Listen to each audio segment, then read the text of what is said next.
अरे हम जीव दया भारत का, सेवा ही बस काम है। सहभागी बन पुण्य कमा लो, सबसे ये आह्वान है। प्रणम्य सागर गुरु महाराज की सोच का ये परिणाम है। सहभागी बन पुण्य कमा लो, सबसे ये आह्वान है, सबसे ये आह्वान है। अरे हम योग प्रणेता ने ये पावन दीप जलाया है। साधर्मी का बने सहारा, बीड़ा ये ही उठाया है, बीड़ा ये ही उठाया है। चलो उन्हें खुशियों से मिलाए, बड़ा पुण्य का काम है। सहभागी बन पुण्य कमा लो, सबसे ये आह्वान है, सबसे ये आह्वान है।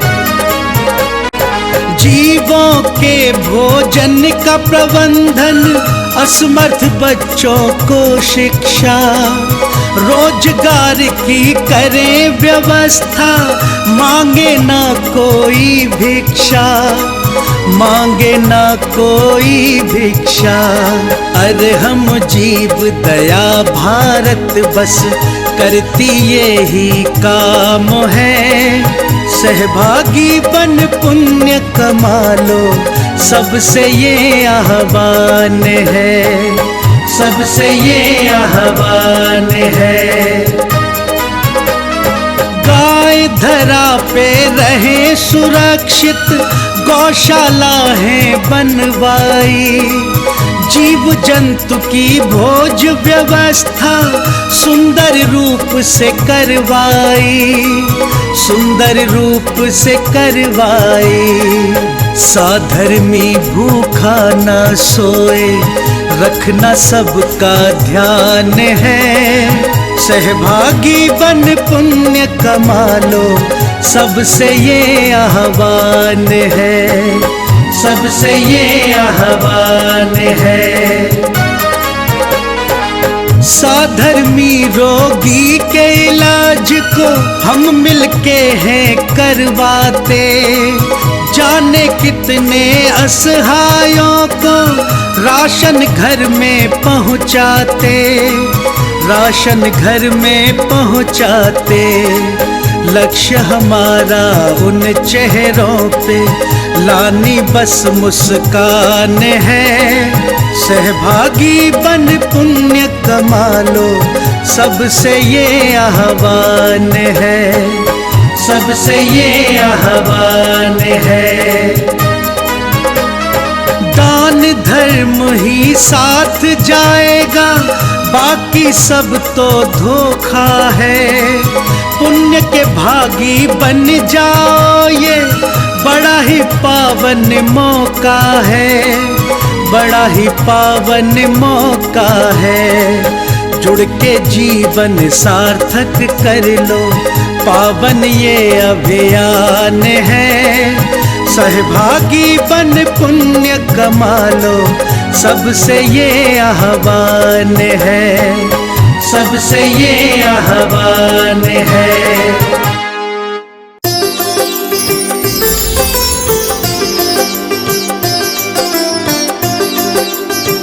और वे इसी में प्रसन्न रहेंगे बस कि हाँ ये सब असंख्यात देव क्या है, मेरे चरणों में बैठे हैं। बस यही प्रसन्नता है उनकी, यही उनकी सेवा है।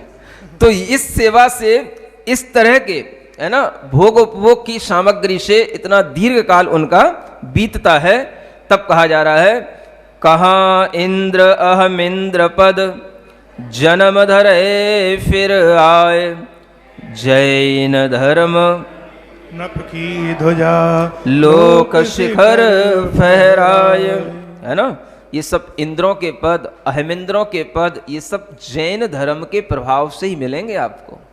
समझ आ रहा है? एक चीज इसमें और आई थी, बहुत से ऐसे लोग होते हैं जो आनत प्राणत अच्युत स्वर्गों तक भी 16वें स्वर्ग तक पहुंच जाते हैं।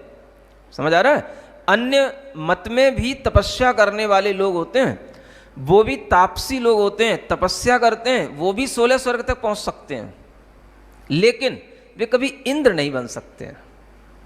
वहां पहुंच कर के भी उनका इतना पुण्य तो होगा कि 16वें स्वर्ग में उनका जन्म हो गया, लेकिन वो जो ऐसे सम्यक दृष्टि जीव होंगे उन्हीं के अंडर में रहेंगे, उन्हीं की सेवा में बैठेंगे, उन्हीं की जो है बिल्कुल परिचर्या में रहेंगे। इसलिए जो है वहां पर सम्यक दृष्टि देव जो होगा वही इंद्र के रूप में प्रतिष्ठित होगा। बाकी जो मिथ्या दृष्टि देव भी होते हैं तो वो सब उनकी सेवा में रहेंगे, वहां मिथ्या दृष्टि अपना सिर नहीं उठा सकता। समझ आ रहा है? मिलेगा तो स्वर्ग, लेकिन स्वर्ग में भी ये बड़े तरह के सुख होते हैं, अलग तरह के। और अगर वहां पर उसको ये दुख हो गया कि देखो हमें इनके चरणों में बैठना पड़ता है, तो ये दुख वहां जीवन पर्यंत रहेगा। वहां पार्टीबाजी नहीं हो सकती, हाँ, कि मैं इसको सिंहासन से उतार दूं, इसके बोट हटा दूं। वहां ना बोटिंग होती है ना पार्टीबाजी होती। जो पद एक बार मिल गया वो पद वहां पर कोई भी गिरा नहीं सकता है, क्योंकि वो पद किसी के कारण से नहीं मिला है, अपने कारण से मिला है। समझ आ रहा है? हाँ, किसी के चुनाव होकर के नहीं मिला है, खुद अपने पुण्य से अर्जित किया गया है। तो वहां पर जो जिस ओहदे में रहता है, जिसकी जितनी औकात जन्म से मिलती है, वो उसको वहां पर जीवन पर्यंत मृत्यु तक वैसी ही रहती है। वहां पर जो है प्रमोशन नहीं होते हैं। समझ में आ रहा है ना? हाँ, इंद्र इंद्र ही रहेगा, सेवक सेवक ही रहेगा। जो उनके वाहन जाति वगैरह के देव होते हैं उनके वाहन चलाने का काम करते हैं, just like as your driver. समझ आ रहा है ना? तो वो ड्राइवर ड्राइवर ही रहेंगे। समझ आ रहा है? उनकी कभी ऐसी ही कोई पोस्टिंग हो जाए कि प्रमोशन हो जाए कि वो ड्राइवर से जो है वो उस वाहन के बिल्कुल ऑनरशिप उनकी मिल जाए, ऐसा कुछ नहीं होगा। तो ये जो है वहां पर रहता है। ये सबसे बड़ा अगर दुख है तो यही एक दुख है, मानसिक दुख। जो मिल गया उसे आपको जीवन पर्यंत भोगना है। अब उसमें कोई भी कमती बढ़ती नहीं हो सकता है। बस ये एक बहुत बड़ी चीज है। मनुष्यों में तो आप ये पार्टी बदल लो, वो पार्टी बदल लो, इसको फेल कर दो, इसके चुनाव लड़ा दो, इसके साथ हो जाओ, उसके साथ हो जाए, ये सब कर सकते हो। वहां ये सब नहीं चलता। वहां तो जो है सो है। समझ आ रहा है?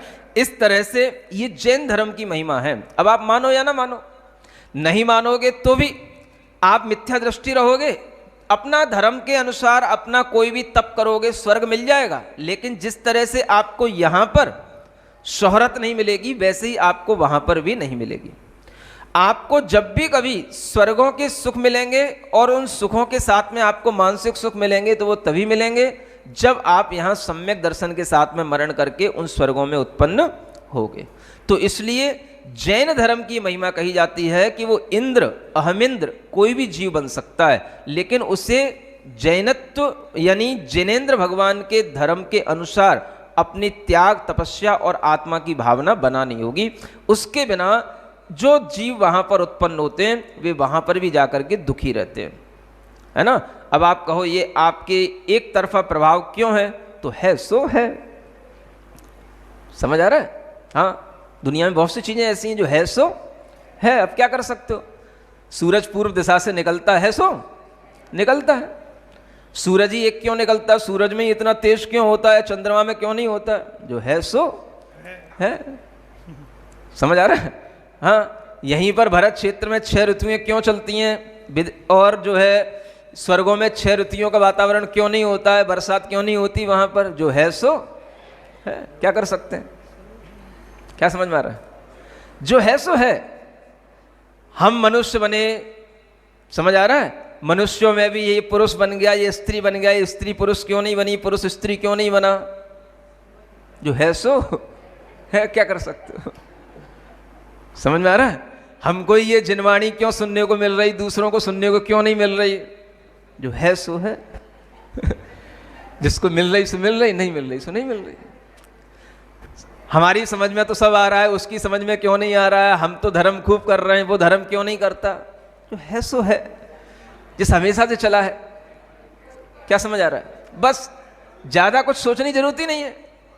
दुनिया में देखो कितने बड़े बड़े चीजें हो रही हैं। जो कर रहे हैं वो फल भोग रहे हैं, जो नहीं करेंगे वो नहीं भोगेंगे, जैसा करेंगे वैसा भोग लेंगे। जो है सो बस, उसके अलावा क्या होना है?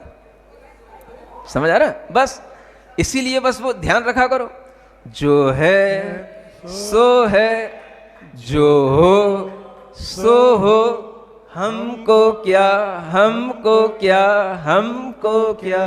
बस निश्चिंत रहो, हम क्या कर सकते हैं, हमें क्या करना है, समझ आ रहा है? बस जो होगा सो होगा, जो है सो है, उसको जान करके आप समीचीन पुरुषार्थ करोगे तो आपके लिए सब कुछ अच्छा ही होगा। अच्छा हो जाए तो भी अच्छा समझ लो, ना अच्छा हो जाए तो भी उसको अच्छा ही समझ लो।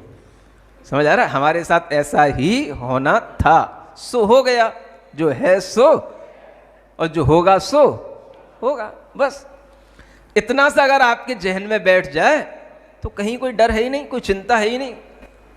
समझ आ रहा है? चाहे लॉकडाउन चलता रहे, चाहे कोरोना चलता रहे, कुछ नहीं होने का जाने का। जो होना है सो होना है, जो नहीं होना सो नहीं होना है। धर्म ध्यान करो।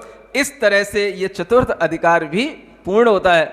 अब यहां से फिर एक नई फिजा शुरू होती है। वंदो पारस पद कमल अमल बुद्धि दातार, अब वर्णो जिन राज के पन कल्याणक।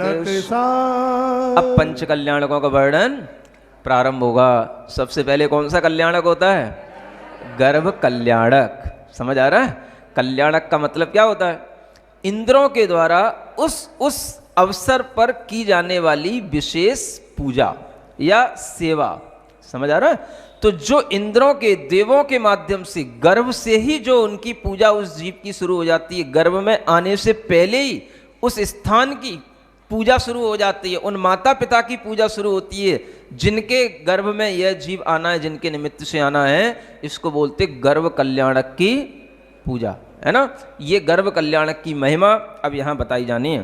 मंगल भवन अमंगल हारी, पारस नाथ करत हितकारी, सुख संपत सब ही घर आवे, पारस कथा भविक जो गावे। प्रथम अनंत अलोकाकाश, दसों दिशा मर जाद न जास। दूजो दरब जहाँ नहीं और, सुन्न से रूप गगन सब ठौर। तहाँ अनादि लोक स्थिति जान, छीने पाए पुरुष संठान। कट पे हाथ सदा स्थिर रहे, यह स्वरूप जिन शासन कहे। पौन पिंड वेणो सब वंग, 14 राज गगन उतंग। घनाकार राजू गणईस, कहे 343। जीवाधिक 6 दरव सदीम, 300 भर्यो यथा घट धीम। स्वयं सिंध रचना यह बनी, नाइस करता हरता धनी। यहाँ पहले लोक की रचना के बारे में बताया जा रहा है, क्योंकि इस जीव को जहाँ जन्म लेना है ना, वो जन्म तो उस नगर का वर्णन बाद में किया जाएगा। पहले ये देखना है कि इस लोक में वो नगर है कहाँ है ना? तो अनंत तो अलोकाकाश होता है, और उस अनंत अलोकाकाश के बीच में एक लोक होता है ना? उस लोक की आकृति जो आप देखते हो कहीं पर मंदिरों में बनी रहती है। अगर आप अपने कटी पर, कमर पर हाथ रख करके अपने पैरों को फैला करके खड़े हो जाएं, तो ऐसी जो लोक की आकृति बनती है, इसमें 3 लोक समाहित हो जाते हैं, है ना? और इन 3 लोक के अंदर ही ये जीव आदि 6 द्रव्य होते हैं। लोक के बाहर जो अलोकाकाश है उसमें केवल एक आकाश द्रव्य है, वो तो शून्य है, वहाँ पर कोई और जीव पुद्गल कुछ भी नहीं है। जीव पुद्गलों का जो रहना और जो भंडार है वो सारा का सारा लोक के अंदर है, और वह लोक 14 राजू ऊंचा होता है, 343 उसका घनराजू प्रमाण होता है। ऐसे इस लोक में जो ये रचना बनी हुई है, ये स्वयं स्वभाव से बनी हुई है। इसको बोलते हैं अकृत्रिम रचना। इसको कोई बनाने वाला ब्रह्मा नहीं, है ना? इसको कोई मटाने वाला महेश्वर नहीं। ये रचना स्वभाव से बनी हुई है। लोक किसी के द्वारा, सृष्टि किसी के द्वारा न बनाई गई है, न कोई बना सकता है। ये अपने अंदर से मिथ्या भ्रम निकाल दो कि दुनिया बनाने वाले, है ना, काहे को दुनिया बनाई। सुन रहे हो, ये बातें छोड़ दो। अब आप लोगों के मुंह से ये बातें कभी भी सुनने को न मिले, और जो भी आप भजन गाते हो उनमें भी या तो परिवर्तन कर लिया करो या फिर जो है उन भजनों को गाया मत करो। समझ आ रहा है, जिनमें इस तरह के मिथ्या सिद्धांत इन गीतों में प्ररूपित किए गए हों। हाँ, थोड़ी सी ये सावधानी रखनी पड़ेगी, है ना। जैसे कल कौन थे वो सेठ जी, कौन यहाँ पे गा रहे थे 1-2 दिन पहले कि जिसने दुनिया बनाई उसका भी दीदार हो जाता है। तो भाई उसका दीदार कैसे करोगे, तो कौन दुनिया बनाने वाला है।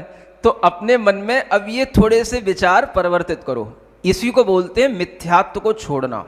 समझ आ रहा है। तो ये जब हमारे अंदर आएगा तभी हमको समझ में आएगा कि ये सब जो है भ्रम की बातें हैं, ये सब अज्ञान की बातें हैं। दुनिया को बनाने वाला कोई भी नहीं है। दुनिया स्वयं अपने ही कारण से बनती, अपने कारण से चलती है। समझ आ रहा है। हर परमाणु अपने तरीके से जुड़ता है, अपने तरीके से उसके स्कंद बनते हैं। सब तरीके के जीवों के शरीर उनके अपने कर्मों से बनते हैं। कोई उसमें मतलब प्लास्टर और कोई जो है हड्डियां जोड़ जोड़ करके, कोई कसकस करके नसें कोई तैयार नहीं कर रहा होता है। समझ आ रहा है। सब कुछ गर्भ में भी आप देखते हो, ऑटोमेटिकली सब कुछ अपने आप चलता रहता है। इतना सब कुछ देखने के बावजूद भी अगर आपकी बुद्धि में ये भरा रहता है कि दुनिया बनाने वाले, समझ आ रहा है, तो इसका मतलब है आपके अंदर बहुत बड़ा मिथ्या अज्ञान बैठा हुआ है। इसको आप दूर करो, है ना। और इस तरह के भजनों को कभी धर्म सभा में न गाया करो तो ज़्यादा अच्छा होगा, है ना। हाँ, बुरा नहीं मानना, बुरा नहीं मानना। हाँ, थोड़ा कुछ तो चेंज करना होगा ना। आखिर मिथ्यात्व में और सम्यक्त में कोई अंतर जब तक नहीं दिखाई देगा तो कैसे आप आगे बढ़ोगे, है ना।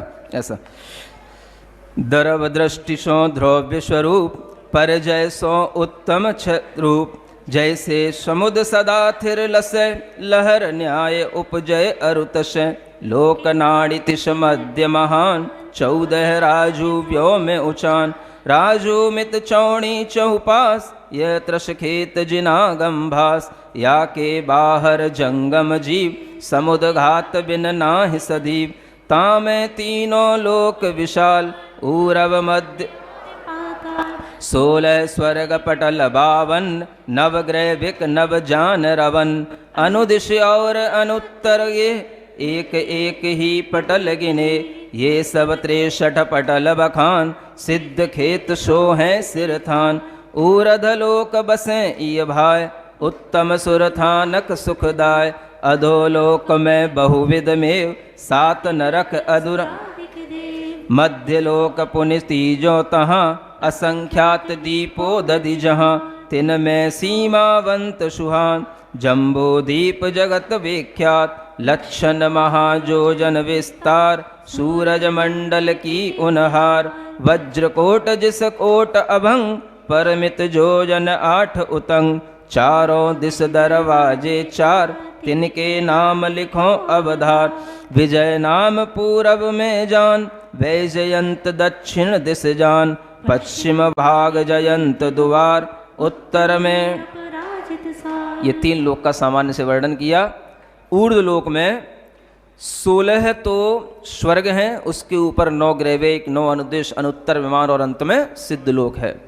जो स्वर्गों के मुख्य इंद्रक बिल होते हैं, वो इंद्रक विमानों के जो पटल होते हैं, जिन पटलों में इंद्रक प्रकीर्णक और ये दिशा विदिशा में फैले हुए सब श्रेणीबद्ध विमान इत्यादि होते हैं, उन पटलों की जो मुख्य संख्या होती है वो 63 पटल होते हैं। माने 63, आप ये मंजिल समझ लो, समझ आ रहा, मंजिल स्टोरी है ना। ऊपर स्वर्गों में 63, उनमें असंख्यातों उसमें विमान हैं, और वो सब असंख्यात योजन के, कोई संख्यात योजन के इस तरह विस्तार वाले होते हैं। ये तो ऊर्ध्व लोक में हो गया।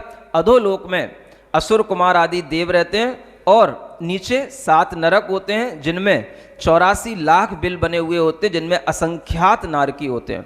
देवों की संख्या भी असंख्यात होती है, नारकी भी असंख्यात होते हैं, और बीच में जो मध्य लोक है वह एक राजू विस्तार वाला होता है, जिसमें असंख्यात तो द्वीप हैं और असंख्यात समुद्र हैं, और उन सबके बीचों बीच में एक जम्बू द्वीप सुशोभित होता है, और वह जम्बू द्वीप 1 लाख योजन विस्तार वाला होता है।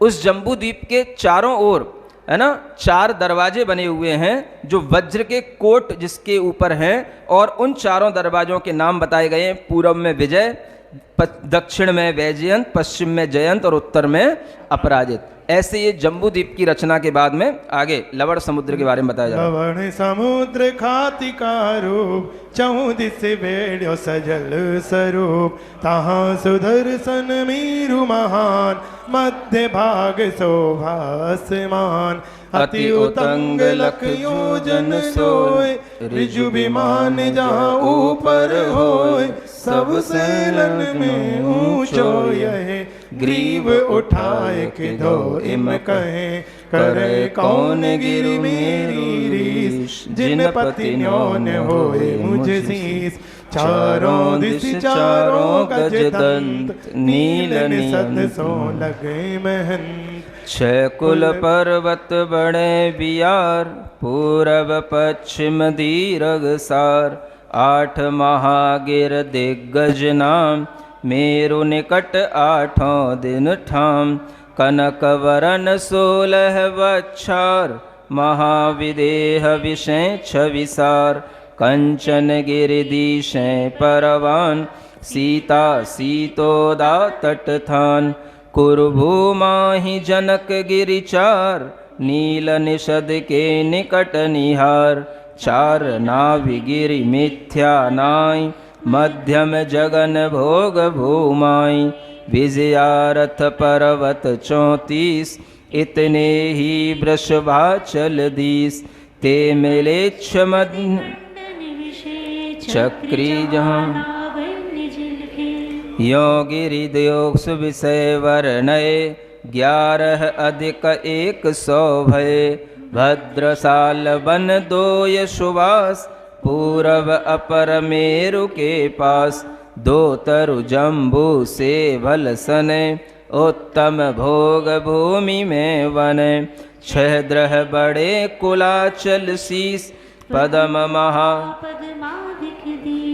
20 सरोवर और सुने, सीता सीतोदा महिते, उत्तम मध्यम जगन विशेष, भोग भूमि 6 महादेश 14 ऐरावत अरु भरत समेत, ये सब वर्णन जो इतनी ही नगरी परवान, आरज खंड मध्य गिरिथान, उप समुद्र की संख्या यही, कछु विनाशिक कछु तिर सही, पूरब दिश 2 बाग महंत, देवारण्य दीप के अंत, ऐसे ही पश्चिम दिश धोय, भूतारण्य नाम तिन होय, गंगादिक सरिता 10 4, 64 महाविदेह मजार, 12 विपुल विभंगा जे, महानदी 90 सब ये, इतने ही सब महान जहाँ तरंगनी उतरे आन, 17 लाख सवन परिवार, 96 ऊपर धार, यह सब जम्बू दीप समास, आगमते। हाँ, ये सब विस्तार तो आगम से जानना, यहाँ भी आपको समझाएंगे तो बहुत बिरिया लग जाए, जैसे पहले बोले थे ना, है ना, बहुत देर लग जाएगी अगर हम ये सब वर्णन आपको सिखाएंगे, क्योंकि जो 3 लोक का विस्तार है उसमें जो मध्यलोक में जम्बू द्वीप है, वह जम्बू द्वीप बहुत बड़ा है, और उसमें 6 तो है ना भारत क्षेत्र आदि 6 क्षेत्र हैं, है ना, 7 क्षेत्र हैं, और उसमें 6 कुलाचल पर्वत होते हैं, और उन कुलाचल पर्वतों पर भी तालाब होते हैं, वहाँ से नदियाँ निकलती हैं, और वो सब नदियाँ ही जो है लवण समुद्र की ओर जाती हैं, और उसमें विजयार्थ पर्वत होते हैं, वृषभाचल पर्वत होते हैं। जैसा एक जम्बू द्वीप में होता है यहाँ पर, वैसा ही जो है विदेह क्षेत्र में भी होता है, और विदेह क्षेत्र में तो और भी बड़ी रचना है, समझ आ रहा है, वहाँ पर तो यमकगिरी, नाभिगिरी, है ना, बक्षारगिरी, और भी तरह तरह के पर्वत होते हैं। तो इन सब का विस्तार जब आप कभी लोक विज्ञान पढ़ेंगे, लोक का नक्शा देख करके जब आप ज्ञान करेंगे, तब आपको होगा ये जानना कि इन सबके इस बीचों बीच में जिस नगरी का हम वर्णन करने जा रहे हैं, उस नगरी की ओर हम आ रहे हैं, वो नगरी कहाँ पर स्थित है।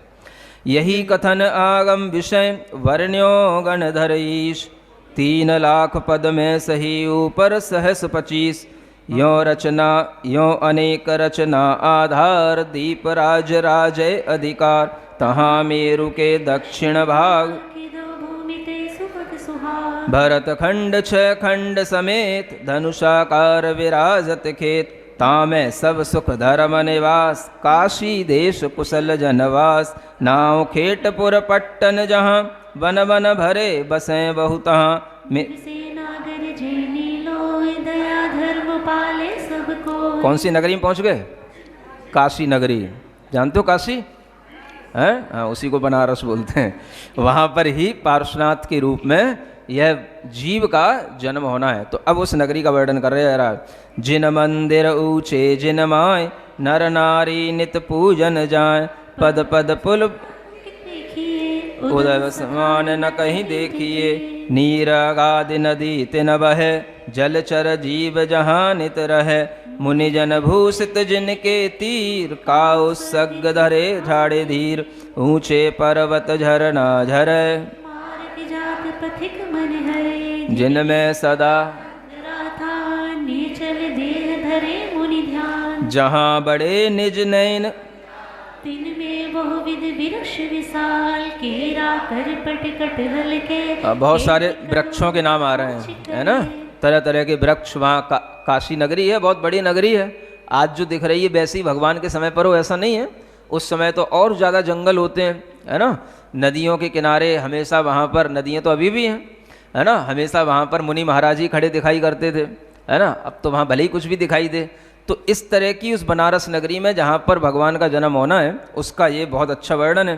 कितने तरह के वृक्ष होते हैं, इतने फल होते हैं, आपको पता भी ना होगा जो इसमें बताए जा रहे हैं, है ना? केला करपट कटहल केर कैथ करोदा कौच कनेर किरमाला कंकोल कलार कमरख कंज कदम कचनार खिरनी, खिरनी खाते हो? हाँ, खारक, खारक भी खाते हो? जानते हो छुआरा क्यों खारक बोलते हैं?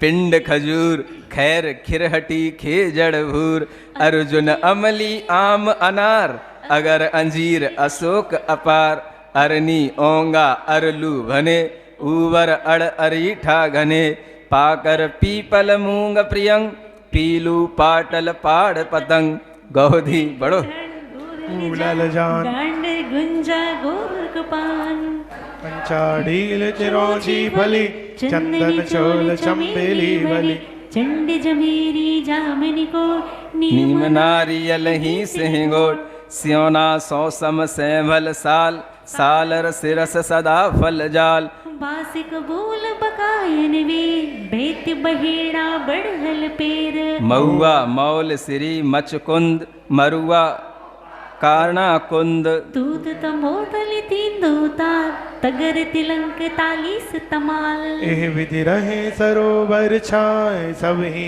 कहत कथा बढ़ जाए तहाँ साधु एकांत विचार करे पठन पाठन विधि सार विविध सरोवर उसी तल ठाम पंथी बैठे ले विश्राम निर्मल नीर भरे मनहार मानो मुनि चित विगत विकार सो है सफल साल के खेत भय नम्र फल भार समेत संजन जन जो संपत्ति पाए छोड़े गुमान चले सिरनाय केवल ज्ञानी करत विहार सुखदातार आचार जो संग समय विरय मानि भव जन हित रे के जहाँ महाव्रत लेहि भव दुख वास जलांजलि देहि के घोर उग्र तप तेहि मिंद्र जाय अवतरे के श्रावक के व्रत पाल अच्युत स्वर्ग बसे चिरकाल के कर जिन यज्ञ विधान पावे पुण्य अमर विमान के मुनि वरदान प्रभाव भोगें भोग भूमि की आओ अति पुनीत सब ही विधि से जहाँ जन्म चाहे अमीरेश तहाँ बनारस नगरी बसे देखत सुर नर मन उर हसे है प्रसिद्ध धरणी पर सोई होय तीरथ राज कहे सब कोय। सीमा जा शोभा जाकी कही न जाय, नाम लेत रस न सुचिताय। जहाँ सरोवर नाना भांति, तिनके तीर सरोवर पाती। जीवन जीवन सुख देहि, कमल सुवास शील मुख लेहि। सोहे फले फूल फल बड़ो सुहाग, सजल खातिका राजें खरी। उठे लहर लोयन गति हरी। कोटि उतंग कांगुरेल से, मानो सुरग लोक दिश हसे। ऊंचे महल मनोहर लगे, सुवरन कलश शिखर जगमगे। अति उन्नत जिन मंदिर जहाँ, तिन महिमा वर्णन बुध कहाँ। रतन बिंब राजे जी माए, शिखर सुरग पूजा धूजा फहराए। कंचन के उपकरण समावे, भव जन पूजा का। जय जय शब्द सहित छवि छज, कियो धर्म रतनायर गज। नगर नार नित वंदन जाहि, जिन दर्शन उत्सव उर्माहि। भूषण भूषित सुंदर देह, मानो सुबग अप्सरा ये। सब गृहस्थ साधे छठ कर्म, पाले प्रजा अहिंसा धर्म। दोष 18 वर्जित देव, तिस प्रभु को पूजे बहुमेव। चाहो जनक वर्जित जोधी, सोही गुरु सेवे बरवीर। आदि अंत जे विगत विरोध, ते ही ग्रंथ सुने मन शोध। सत्यशील गुण पाले सदा, ताते लोग सुखी सर्वदा। जब भगवान का जन्म होता है तो ऐसे ही धर्ममय वातावरण रहता है ना, समकित वातावरण इसको बोलते हैं। कहीं पर भी अधर्म का वातावरण नहीं होगा, हिंसा नहीं होगी। अहिंसा उस नगरी में छाने लग जाएगी, सब और धर्ममय वातावरण रहेगा। ऐसे वातावरण के बीच में उस बनारस नगरी में वह पुण्य जीव का अवतरण होता है। अभी आगे और बड़ा वर्णन है। प्रजा बनारस नगर की, नागर नीति सुजान। चार रतन के पार की, लइए घर घर थान। देव धर्म गुरु ग्रंथ ये, बड़े रतन संसार। इनको परख प्रमाण ये नर भव फल सार। जे इनकी जाने परख ते जगलोचनवान। जिनको ये सुधि ना परी, ते नर अंध अजान। लोचनहीन पुरुष को, अंध न कहिए भूल। उर्लोचन जिनके मुदे, ते आधे निर्मूल। क्या कह रहे हैं पंडित जी? कह रहे हैं वैसे तो सबके घरों में रतन तो सबके ही घर में होते हैं, लेकिन सबसे बड़े रत्न कौन से हैं? देव, धर्म और गुरु, ये सबसे बड़े रत्न हैं। और इन रत्नों के जो पारखी होते हैं वही वस्तुतः पारखी जीव कहलाते हैं, बुद्धिमान कहलाते हैं। और इनको जो देखते हैं वही आंख वाले कहलाते हैं। अंधे लोगों को कभी आप लोचनहीन मत कहना, है ना। लोचनहीन पुरुष को अंध न कहिए भूल, उनको अंधे मत कहना। अंधे उनको कहना जिनके नेत्र ऐसे, हृदय के नेत्र, मन के नेत्र ऐसे मुंदे हुए हैं कि जिन्हें देव गुरु धर्म की कोई परख नहीं है, वो वस्तुतः अंधे हैं, ऐसा कहा जा रहा है। मंगल भवन अमंगल हारी, पारस नाथ जगत हितकारी। सुख संपत सब ही घर आवे, पारस कथा भविक जो गावे। ई विद नगर बसे बहु भाई, सब शोभा वर्णी नहीं जाए। अश्वसेन भूपति बड़ भाग, राज करें तहाँ अतुल सुहाग। काशिप गोत्र जगत पर संस, बसे ख्वाक विमल सरहंस। तेजवंत दिनपति ज्यों विषय, प्रभुता देख सचीपति छिपे। कलपतरोवर समदातार, रतिपति लाज रूप निहार। रैनायन समी अति गंभीर, पर्वत राज बराबर धी। सोम समान सबनि सुखदाय, कीरत किरण रही जग छाय। दीन ज्ञान संयुक्त सुजान, परम विवेकी दया निधान। जिन पद भक्ति धर्म धनवास, गुरु सेवा रति नीत निवास। कला चातुर्य बुद्धि विज्ञान, विद्या विनय संपदा स्थान। ये वहाँ नगर के जो लोग हैं, नर नारी हैं, उनके बारे में बताया जा रहा है। ऐसे विज्ञान से, कलाओं से, गुणों से संपन्न वहाँ पर ये नर नारी रहते हैं। सकल सार गुण मानिक कोश उभय पक्ष निर्मल निर्दोष। जिन सूरज उदिया चल राय तिसी महिमा वर्णी किम जाए। और वहाँ के राजा का वर्णन भी इसी तरीके से किया गया है कि जिन जो अश्वसेन राजा हैं यह उग्र वंश के माने जाते हैं, है ना। इक्ष्वाकु वंश की तरह ही एक उग्र वंश होता है। तो उसमें उन जो राजा थे, उन राजा के यहाँ पर जो वामा देवी नाम की उनकी क्या बोलते हैं धर्मपत्नी, है ना, हाँ वो थी, उसके बारे में बताया जा रहा है।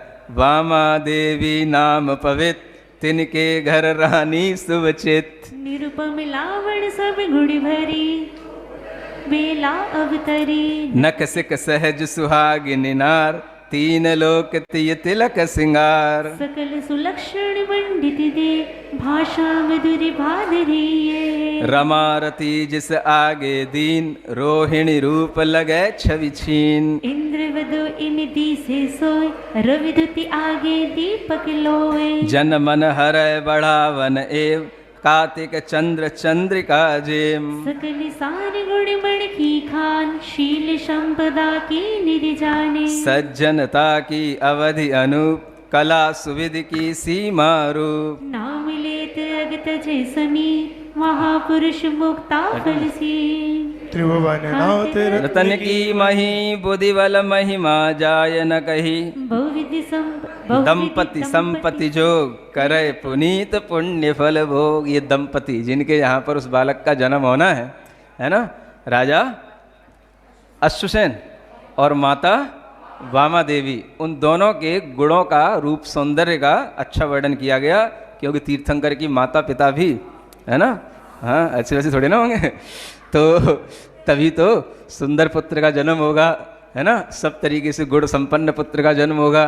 तो माता पिता का भी अपने आप में बहुत बड़ा अच्छा रोल रहता है, और वो भी बहुत पुण्य के कारण से, है ना, ऐसे जीवों के माता पिता बनते हैं। नहीं होता पुण्य, नहीं होता। जब ही तो कहा जाता है कि बहुत 100 नारी 100 सुत को, है ना, पूर्व दिशा को जनने वाली। तो बस ऐसे ही समझो कि ये भी एक विशेष पुण्य है। और देखो यहाँ पर एक गाथा दी गई है, उसके अनुसार ये बताया गया है कि तीर्थंकरों के माता पिता के भी क्यों पुण्य अच्छे होते हैं और इनके शरीर भी क्यों विशिष्ट होते हैं। एक अच्छी गाथा है। तिथ्यरा तप्पियरा हलहर चक्काई वास देवाई पड़िवास भोय भूमिय आहारो नथिनिहारो। ये बताया गया है कि इतने लोगों का आहार तो होता है, निहार नहीं होता है।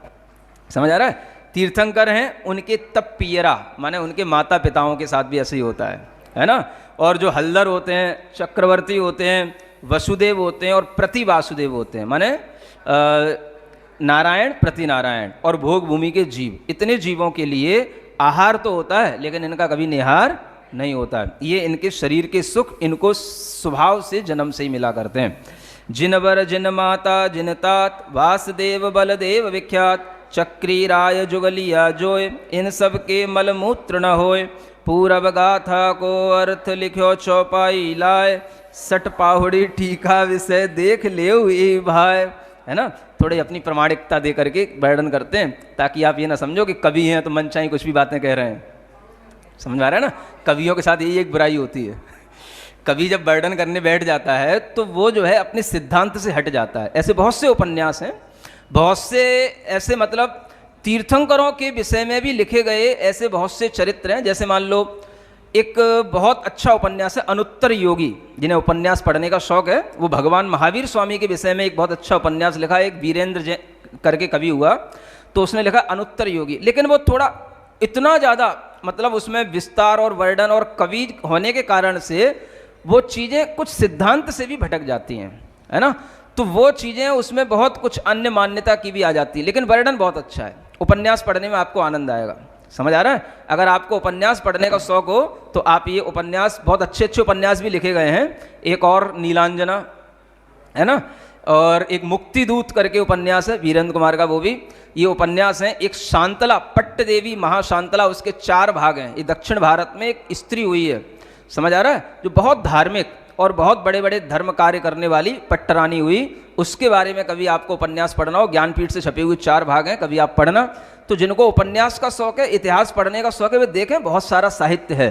तो जब आप पढ़ोगे तब आपको पता पड़ेगा कि किस तरह के ये वर्णन कवियों के रहते हैं, और उनमें पट्ट महादेवी जो का शांतला का जो वर्णन है वो बहुत कुछ जो है मतलब बखूबी किया गया है और वो रियल है। समझ आ रहा? कभी जो है अपनी थोड़ी सी सिद्धांतों से भटक जाता है, या वो कहता है कि मैं सिद्धांतों के बंधन में बंधना नहीं चाहता।